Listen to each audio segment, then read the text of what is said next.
Alright guys, in this video, let's take a look at the third component, which is the field component. As you might have already guessed, this component simplifies the code for a form field. Right now, for every field, we specify the getFieldProps helper method, passing in the name attribute value. Formik sees this as a common pattern which can be abstracted and provides us with the field component to simplify the code. Let's go over the steps one by one.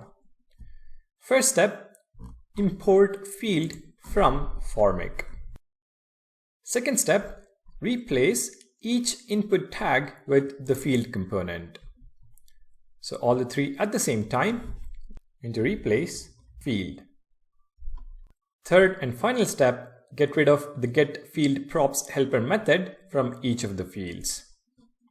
So remove from name, remove from email, remove from channel.